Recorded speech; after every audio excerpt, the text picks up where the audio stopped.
Okay, first time to say all praises, glory and honor to Yahweh, Bashim Al-Shai, Bashim Gakadash, the honors of Pastor, the teacher, great meals on Palam the truth. I say shalom to the hopeful elect of Israel. And you just watched that Olympics thing, or not the whole thing, but some of the notable moments that were talked about. You got that horrible breakdancing thing. If I'm not mistaken, this is the first year that they introduced breakdancing into the Olympics. So you got a chick that was representing, I think it was Austria or Australia, and she's supposed to be some type of famous breakdancing chick. You had the whole, demonic opening ceremony. I think it was that bitch Beyonce that was singing, but you also had those fucking retards that were making what's the right word? LGBT version of Yahushai's Last Supper. Which, when you go into that, a lot of people, they're making, they'll make a light of that, because they're a bunch of demons. But when you actually go into that, that was before Yahushai went to get tortured to death. And the scriptures talk about how he was more marred than any man, worse than Emmett Till. And even before then,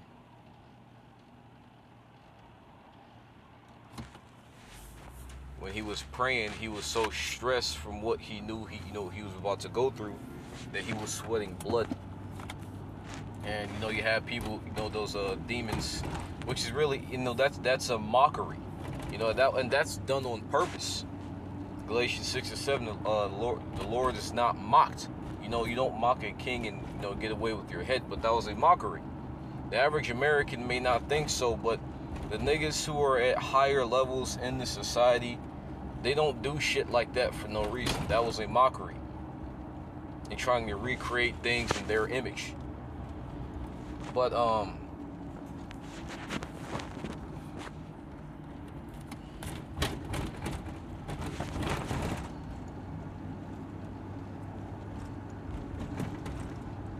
the earth, that, and what that's supposed to be like your yearly like sports entertainment type of thing, where these different nations compete against each other for whatever. That, from what I've seen, that was atrocious. You have memes being made out of these niggas, like that nigga that didn't that went to that shooting thing without any any gear. But mainly, like, that shit, man, they, like, in all this shit, even basketball, this shit is football, this shit is all played out. It's this shit is lame. These fucking rappers, these goddamn, singers, all this shit, it's fucking lame as fuck. It's that's what the kid's saying. It's dead as fuck. No energy. It's played out. I mean, you do have a lot of people that tune in because, what else are they going to do? Especially the music. But I mention this quite a bit, but our kingdom, you got something when you go into Four Beasts, as the medals got struck, because they also got gold, the statue which represented the different heathen kingdoms that will be erected in the earth. And with each subsequent kingdom, it got stronger, but the quality of the metal the quality of the metal diminished. And although America is an extremely powerful country, at one point the world is the most powerful, at its height,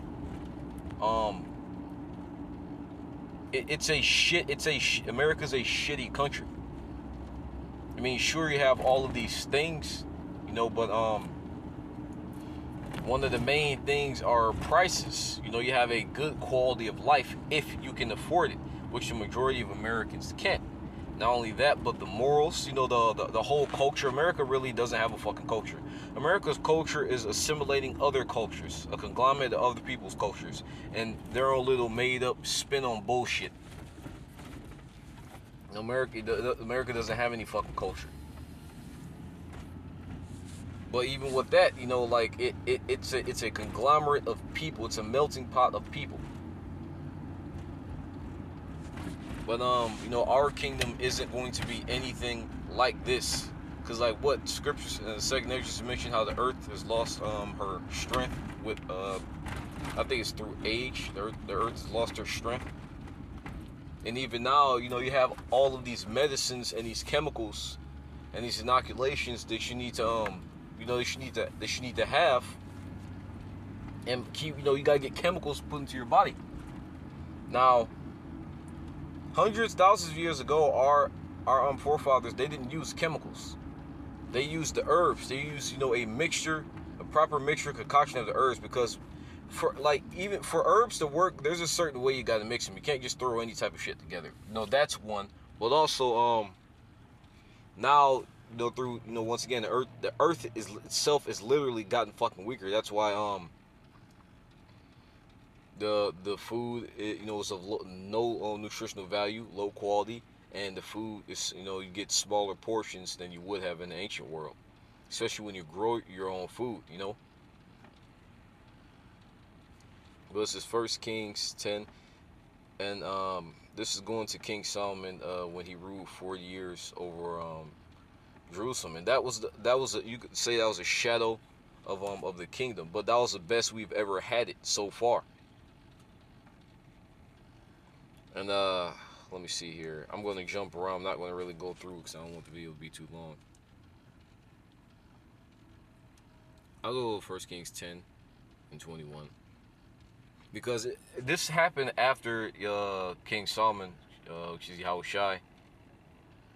Or Yahushai was in that body. His spirit was in that body. There is a difference between how you say it.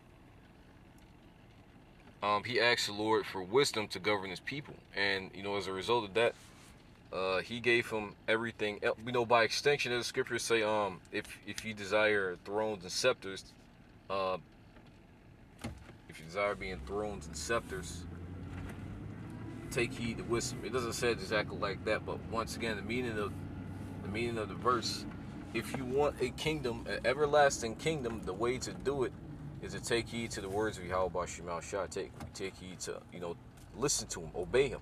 That's how you do it. All these other kingdoms, a lot of them blaspheme the Lord, and what happened? They're not here today.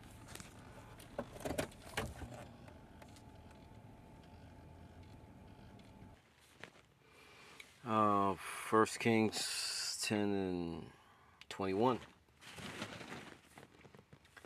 But all King Solomon's drinking vessels were of gold,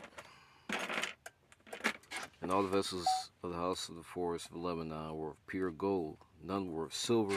There was nothing counted of in the days of Solomon. And like when King Solomon was in rulership, he gave his people the best of the best. And once again, that was a shadow of what things would be like in the kingdom. And I'm going to go with that. It even talks about streets. They're going to be paved in gold. You know, you're not going to have these concrete, fucking fucked up ass bullshit streets that you constantly have to get work. You know, even in America, you know, when you go into it, there's constantly being work done in America, whether it be on the streets, buildings, businesses. America is it's rotting. You know, it's a place that's rotting away. You know, fucked up abandoned houses everywhere, overgrown vegetation. It's a place that's rotting away. Now you can say, hey, there are some nice places in America, which is true, but that's just the thing. Some nice places, right? If this is like in your kingdom, ideally, would you not want, you know, the entirety of your kingdom to be pure everywhere? That's how you know Esau's a fucking idiot, because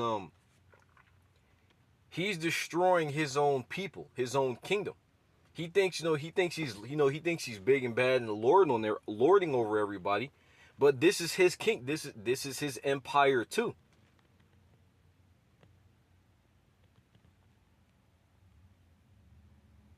You know? Poisoning all the water. He's destroying his own fucking kingdom.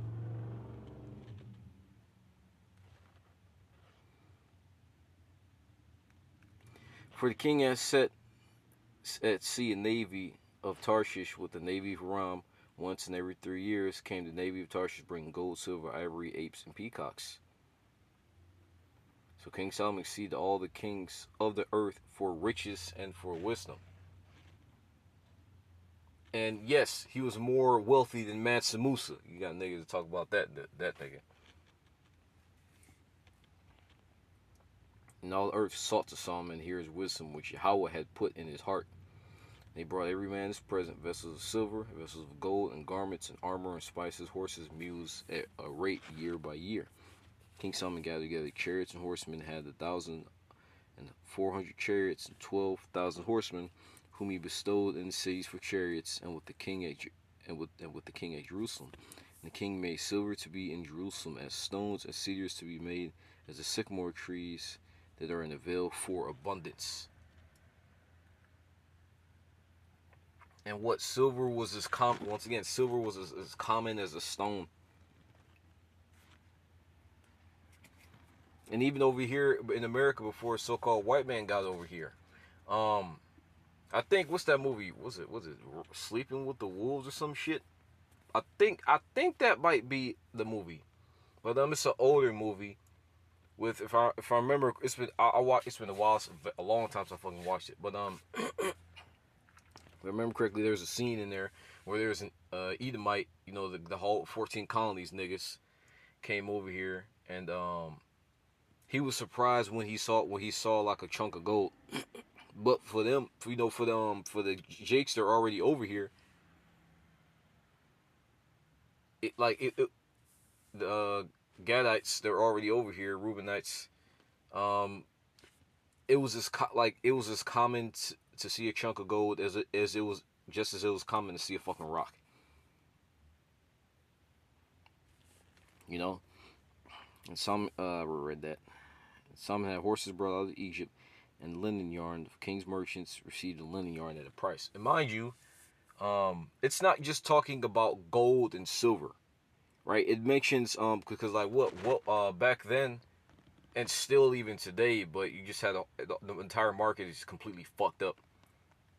But wealth was not only gold and silver, and precious metals and stones and whatnot, but it was also actual tangible things, like, once again, animals.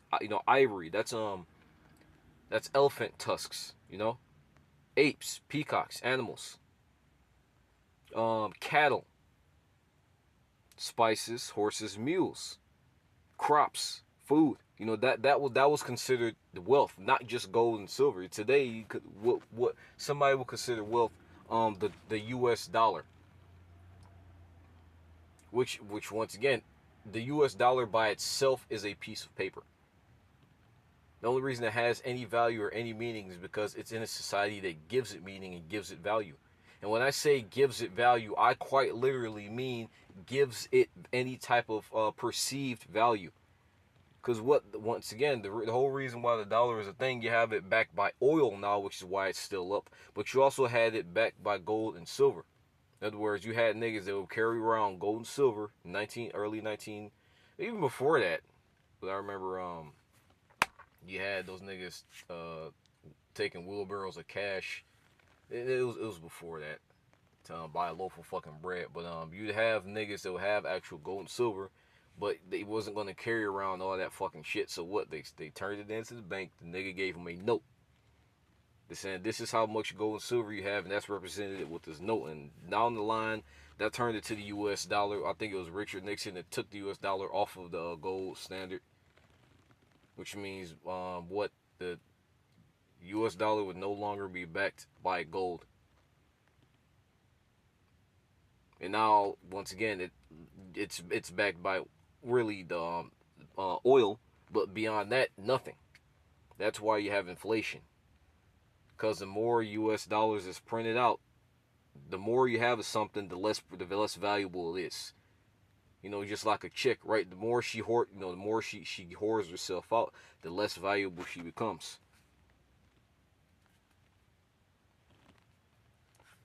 And that's with anything, You know, the more wear and tear, anything gets on it. You know, that's why a car, when you buy a car, you pull it off the lot, it loses what, like 70% of its fucking value because it's now in use. You know, but I hope I saw that to where it made sense. And chariot came up and went out of Egypt for 600 shekels of silver, and the horse for 150. And so for all the kings of the Hittites, for the kings of Syria, did they bring them out by their means. And nations were giving King Solomon tribute, you know. Not only just money, but tangible, actual things. And this is going into how King Solomon had 1,000 women, 300 wives, 700 concubines. But what I want to go down to is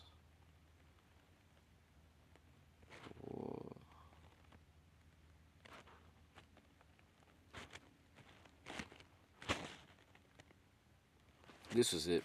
Terence King said, when Queen Sheba heard the fame of Solomon concerning the name of the Lord, she came to prove him with hard questions.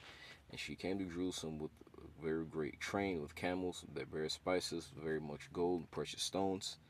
And when she was come out to Solomon, she communed with him of all that was in his heart. Solomon told her all her questions. There was not anything hid from the king, which she told her not. When Queen Sheba seen all Solomon's wisdom in the house that he had built, and the meat of his table, and the sitting of his servants, and the attendance of his ministers, and their apparel, and his cupbearers by his ascent, and his ascent by which he went up to the house of the Lord, there was no more spirit in her.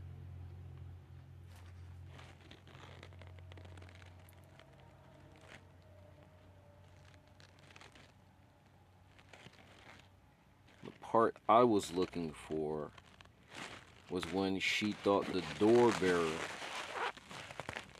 because there's a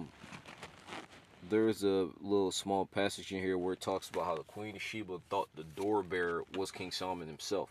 And mind you, a king, your king, royal apparel, garments, gold,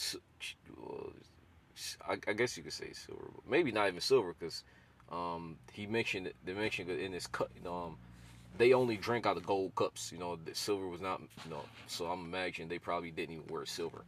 But very jewels, gemstones, the king's decked out, and she thought the door. I really want to fucking find it. I probably skipped it because I probably fucking do that a lot. Because usually it's just right in front of me.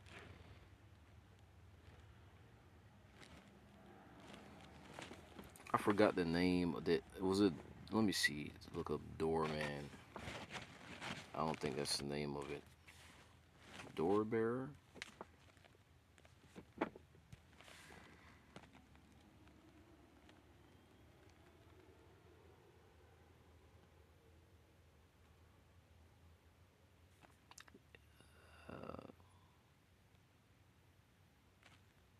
It's usually it's right in front of me and I see it. But yeah, she thought the door bearer was him, the guy who just opens the door and let people in. She thought that was the king because once again because of how and where is it?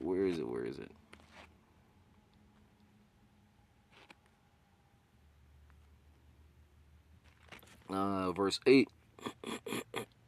Happy are thy men, happy are these thy servants, which stand continually before thee, that bear thy wisdom. Going back up, mention a cupbearer. The guy who just holds the cup. No, he was decked out. The cupbearer, boy. But like the reason why I mention that, because that was a shadow of the things and the things that's gonna happen in the kingdom. And there was a brother that had a dream about how a garment, it was dripping with gold. It was actually the way that I pictured it when he was describing it was pretty much like lava. Without like lava without like the black hardness, because I think that's cooled lava, which turns into like some type of fucking stone. But like that's how that, or at least that's how that's the closest thing that came to mind when he mentioned how the garment was moving. It was like liquid gold, or that, I guess that'd be better. But it wasn't actually dripping off the garment. How do you wrap your fucking head around that? Liquid dripping that isn't dripping?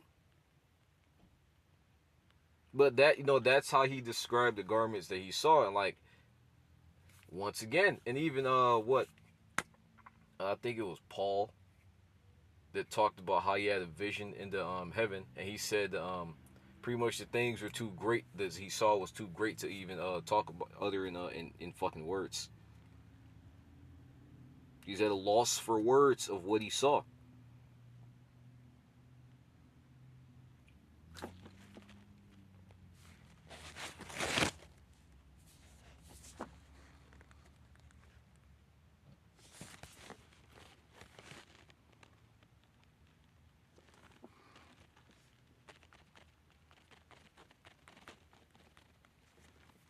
America's a fucking this is the shittiest fucking kingdom to have ever been brought into the earth, man. Is it powerful? Yes, but that's all it has. It just has power. That's it.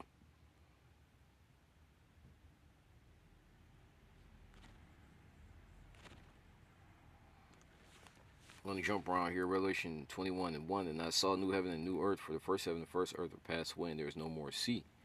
And that's not talking about literally, like what the last, you got different ages. You had different ages, different time periods. You had the pre-flood time period. You have the age of Esau. You're gonna have the age of righteous of Yahweh Shemal Shai, and his kingdom fully established in the earth. And I, John, saw the holy city, New Jerusalem, which is the people coming down from Yahweh out of heaven, prepares a bride adorned for her husband. That's the 1/3 that have been beamed up into the chariots. And I heard a great voice of heaven saying, "Behold, the tabernacle of Yahweh is with men." There you go.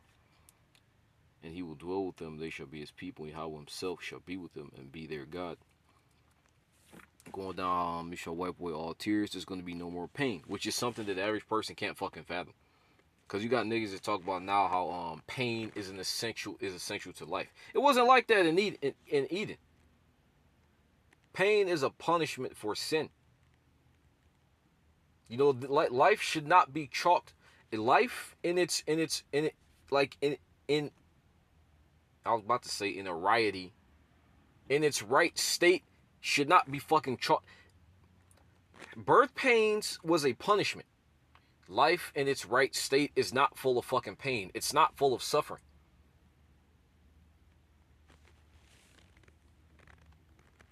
It's not hell. This is hell. This isn't heaven. This is hell. That's why most of the time you get nothing but pain.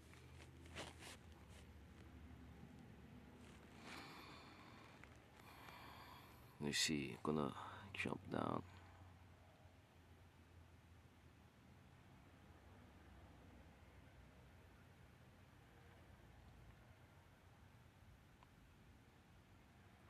This is it. Revelation 21:18. And the building of the wall of it was of jasper, and the city was pure gold, like unto clear glass. And the foundations of the wall of the city were garnished with all manner of precious stones. First foundation of jasper, second sapphire, third chalcedony, the fourth an emerald, fifth the sardonyx, the sixth sardius, the seventh chrysolite, the eighth beryl, the ninth topaz, the 10th chrysoprasus, the 11th jacinth, 12th an amethyst.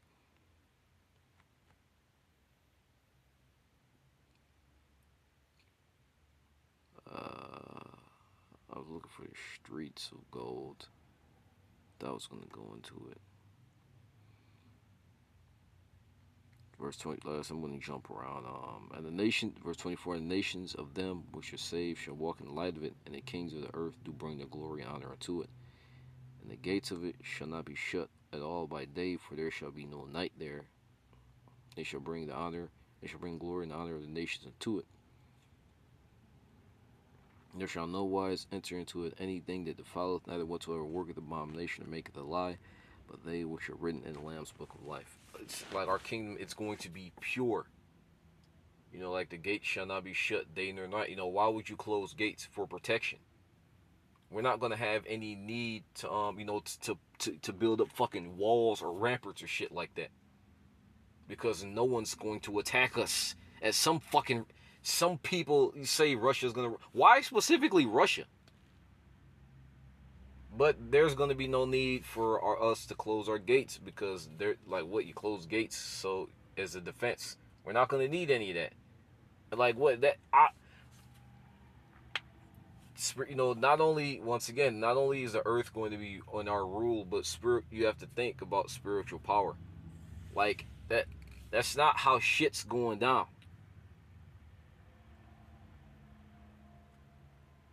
But I was looking for the streets of gold.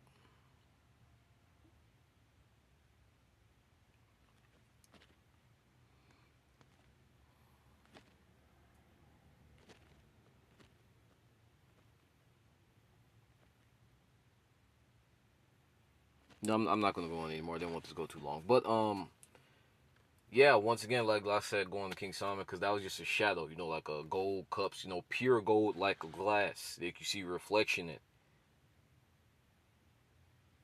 But like there's not really much more I can say. Look up, there's AI text to picture programs where you can type shit in, put in some verses. They'll pop, copy and paste verse. They'll pop in the picture. But what the point of the video is, like, what, this kingdom is shit.